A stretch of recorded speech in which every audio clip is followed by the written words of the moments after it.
পর পর পদক্ষেপ, 9 দিনে 59টি সিদ্ধান্ত। আমরা এই গোটা বিষয় নিয়ে কথা বলবো। মৌমিতা চক্রবর্তী সরাসরি প্রতিনিধি রয়েছেন আমাদের সঙ্গে। মৌমিতা, 9 দিনে 59টি সিদ্ধান্ত, যদি ক্রিকেটের ভাষায় বলা যায় তাহলে দুরন্ত স্ট্রাইক রেট।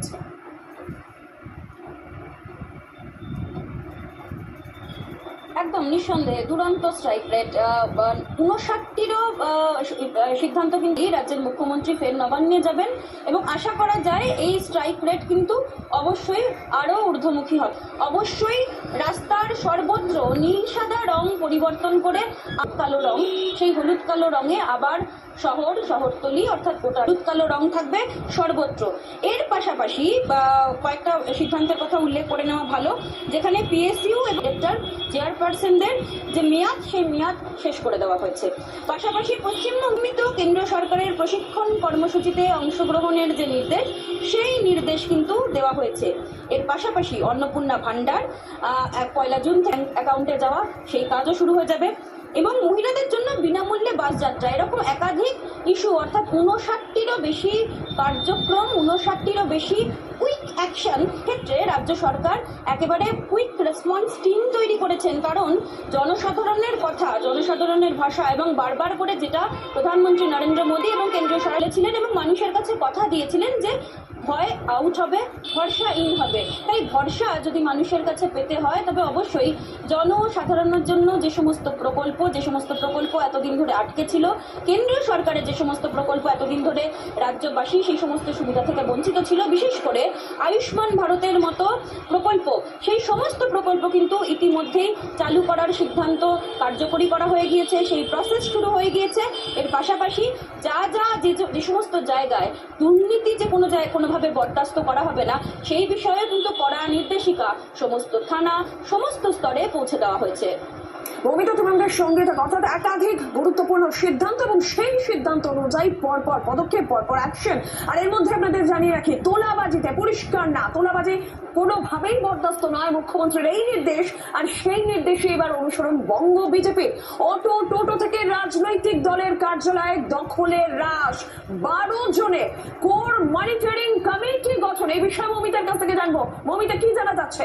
12 জনের কোর মনিটরিং কমিটি গঠন, তোলাবাজিতে পরিষ্কার না। দেখো, গত পরশু সুনীল বনসল, শ্রমিক ভট্টাচার্যরা একটি বৈঠক করেছিলেন, যে বৈঠকে রাজ্য বিজেপির ভারপ্রাপ্ত যারা রয়েছেন তাদের সকলকে এই নির্দেশিকা পৌঁছে দেওয়া হয়েছিল। বিশেষ করে 4 তারিখের ফল প্রকাশের পর থেকে যে সমস্যাটা মাথাচাড়া দিয়ে উঠেছিল, হঠাৎ করে যারা এসে দল বদলের হিড়িকে তারা দাবি করছিলেন যে তারা বিজেপি করেন। বঙ্গ বিজেপিতে আগামী 3 মাস কোনো রকম যোগদান হবে না। আবারও বলে রাখি, বঙ্গ বিজেপিতে আগামী 3 মাস কোনো যোগদান হবে না, তা স্পষ্ট করে দেওয়া হয়েছে রাজ্য সভাপতি শ্রমিক ভট্টাচার্যের তরফ থেকে। পাশাপাশি যারা দুম করে গেরুয়া আবির মেখে বা বিজেপির পতাকা হাতে নিয়ে নিজেদের দাবি করছেন যে তারা বিজেপি, তারা যে বিজেপি নয়, সে বার্তাও সুস্পষ্ট করে দেওয়া হয়েছে। বিজেপি এভাবে সদস্যতা গ্রহণ করে না, বিজেপির সদস্য এভাবে হওয়া যায় না, তাও বলে দেওয়া হয়েছে।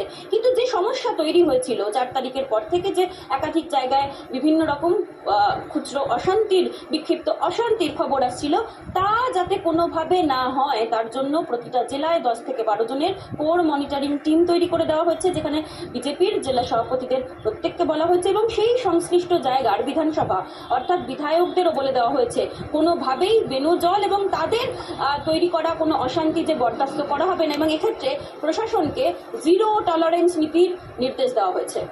মৌমিতা, ধন্যবাদ তোমাকে। আপনাদের শোনাই যে গতকালকে মুখ্যমন্ত্রী শুভেন্দু অধিকারী প্রসঙ্গে কি বলেছিলেন এবং এর আগে রাজ্য বিজেপির সভাপতি শ্রমিক ভট্টাচার্যের বক্তব্য শোনাবো আপনাদের। রাজ থেকে অটো টোটো হকার এদের কাছ থেকে কোনো তোলা সিন্ডিকেট কেউ তুলবেন না। কোনো অবৈধ টোল হকারদের কাছে কালেকশন, সাফাই কালেকশন ইত্যাদি বৈধ রসিদ ছাড়া কেউ তুলবেন না। কেউ যদি টাকা চাইতে আসে, আপনারা সোজা থানায় যাবেন, থানা আপনাদের প্রোটেকশন দেবে। এই মুহূর্তে 4 ঘন্টার বিজেপি, কিছু মানুষ 4 ঘন্টায় বিজেপি হয়ে গেছে। 4 ঘন্টায় বিজেপি হয়ে গেছে, 4 ঘন্টার বিজেপি, তৎকাল বিজেপি নতুন নাম হয়েছে।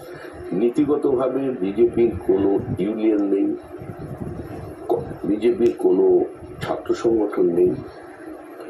আর 3 তারিখ রাত্রি থেকে বিজেপির কোনো মেম্বার নতুন যোগদান হয়নি।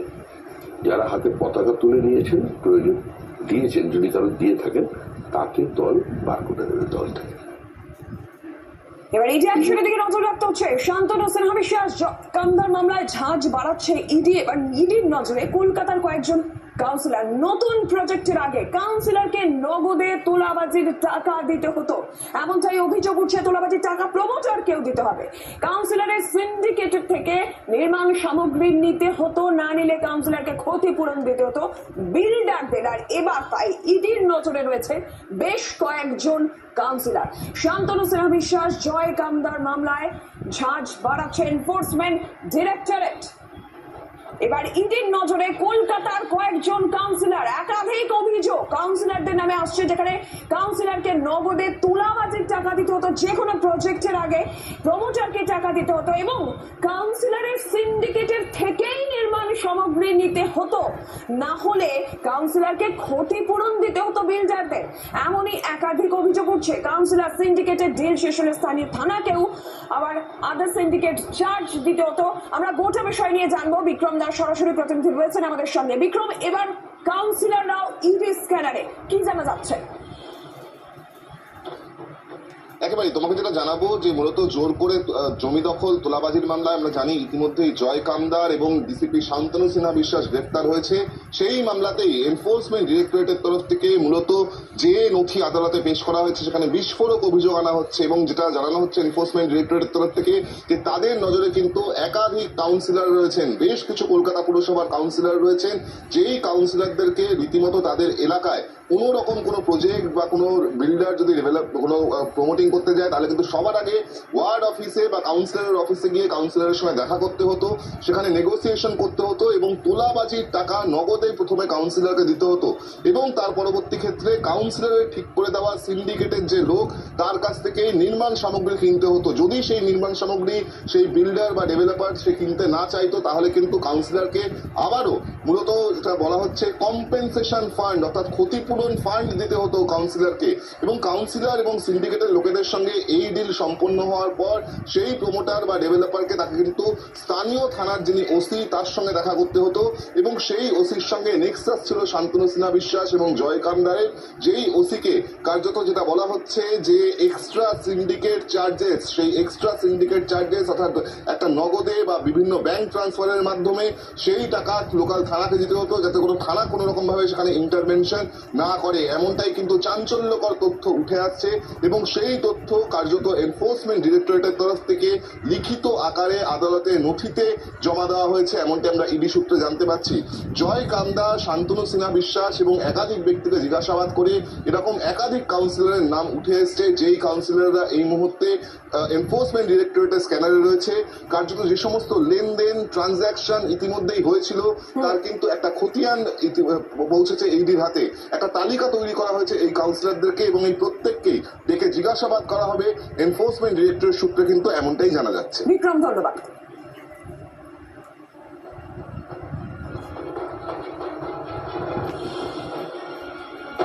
এবার নজর রাখতে হচ্ছে ফলতার দিকে। 21 তারিখ পুনর্নির্বাচন, তার আগে ভোটের দূরবীন নিয়ে ফলতায় হাজির হয়েছিলাম আমরা, কিন্তু দেখা মিলল না তৃণমূল প্রার্থী জাহাঙ্গীর খানের। দেখো,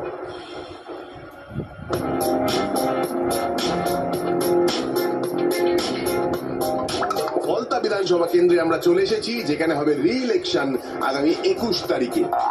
সেই ফলতার ফল কি হয় আসুন একটু জেনে নিই। সবাই এত চুপচাপ কেন?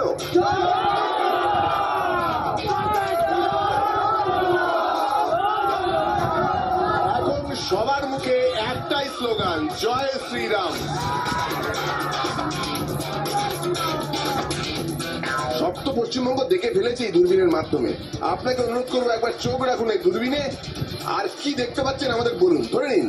দূরবীনের দূর দূরান্ত পর্যন্ত কোথাও আর টিএমসি, জাহাঙ্গীর খান, অভিষেক বন্দ্যোপাধ্যায়, দিদি, পিসি, ভাইপো কারোরই কোনো পিকচার দেখা যাচ্ছে না। এই যে ভোটটা হবে, এখানে যে রি-ইলেকশন হবে, এবার কি মনে হচ্ছে একতরফা পুরো ম্যাচ, মানে পুরো ওয়াক ওভার? স্বতঃস্ফূর্ত ভাবে সবাই বিজেপিকে ভোট দেবে।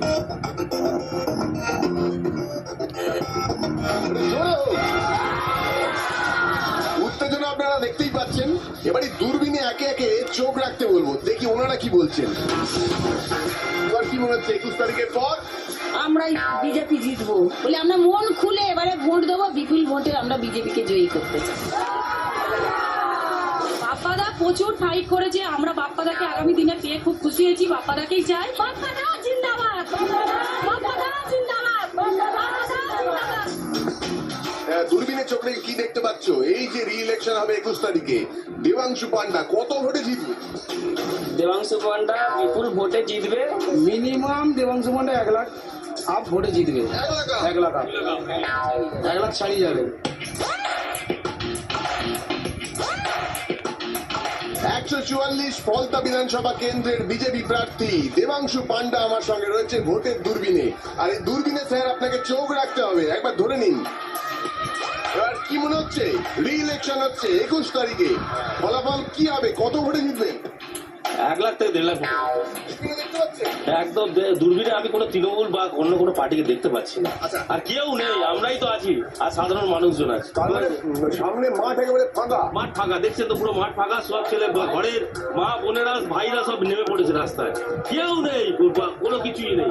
আমরাই প্রচার করছি, সাধারণ মানুষের কাছে যাচ্ছি, যে দেখা করে দিচ্ছি যে তারা কাকে ভোট দিচ্ছে, একবার দর্শন দাবি দিয়ে আসছে। জাহাঙ্গীর খান কোথায়? দূরবীনে কিছুই দেখা যাচ্ছে না, তাকে খুঁজেও পাওয়া যাচ্ছে না, শোনা যাচ্ছে না কি সে বাড়িতে আছে। আর যদি আপনারা কোথাও খুঁজে পান আমার কাছে নিয়ে আসবেন, আমি ও কোথায় কোথায় প্রচার করতে যাবে আমি প্রচার করিয়ে দেবো।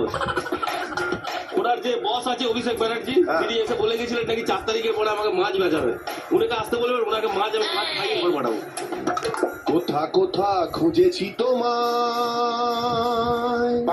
সবাই বলছে খুঁজে পাবো না। খুঁজেছি খুঁজেছি খুঁজেছি কোথায় তোমায়, চারিদিকে খুঁজছি জাহাঙ্গীর খান কোথায়, সবাইকে জিজ্ঞেস করছি আর চোখ রাখতে বলছি এই ভোটের দূরবীনে। দেখি তো সবাই কি বলে, আসুন।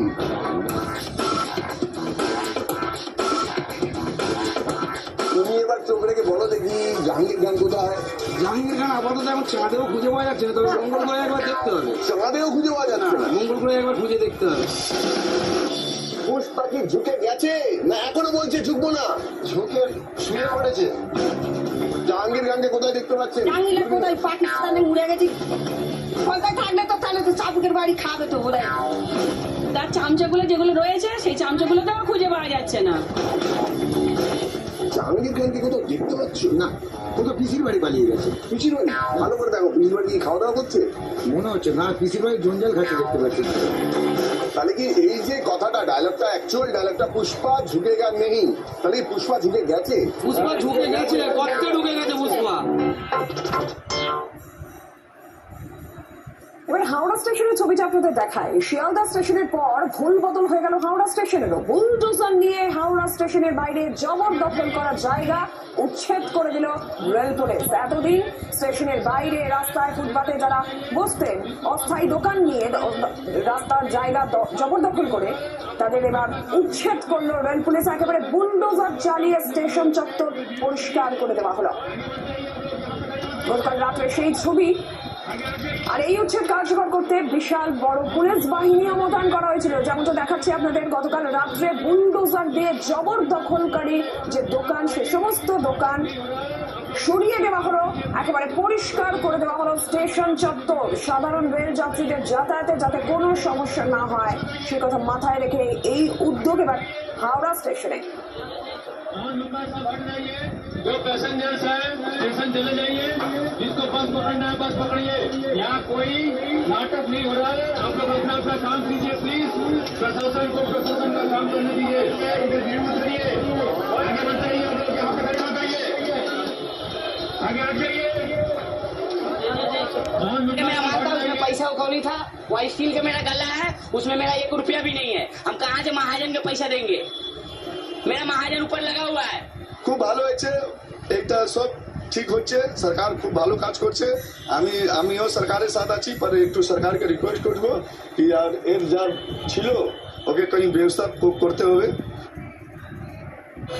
হাওড়া স্টেশনের মাঝরাতে বুলডোজার নিয়ে এসে চালানো হয়েছে ডেমোলিশন, যেখানে ছিল অবৈধ দোকান। ফুটপাত জুড়ে হাওড়া স্টেশনে আমরা জানি অবৈধ দোকান এবং তার ডেমোলিশনের ছবি সকালবেলাতেও রয়েছে। তবে এখানকার যারা হকাররা ছিলেন তাদের মনে কিন্তু দুরকম প্রশ্ন রয়েছে বা দুরকম কথা বলছেন এখানকার বিভিন্ন হকাররা। কেউ বলছেন প্রচুর পরিমাণে ক্ষতি হয়েছে, ৮০,০০০ ৯০,০০০ টাকার ক্ষতি হয়েছে। আবার কেউ কেউ বলছেন যে ঠিক আছে, যেভাবে সরকার চাইছে সেটা হয়তো ঠিক, কিন্তু আরেকটু সরকারের সাধারণ মানুষ বা যারা এখানে হকারগিরি করতেন তাদের কথা ভাবা দরকার। একটা মধ্যপন্থা অবলম্বন করে তবেই যাতে কাজ করে সরকার, এই অনুরোধ অনেকে রাখার চেষ্টা করছেন। এবং একই সঙ্গে যারা সাধারণ যাত্রী, যারা নিত্য যাত্রী, যারা হাওড়া স্টেশন দিয়ে যাতায়াত করেন, তাদের বক্তব্য অন্যান্য রাজ্যে বিভিন্ন স্টেশনে দেখা যায় পরিষ্কার স্টেশনের আশেপাশের চত্বর থাকে, যেটা হাওড়া স্টেশন বা কলকাতার বিভিন্ন স্টেশনের ক্ষেত্রে দেখা যেত না।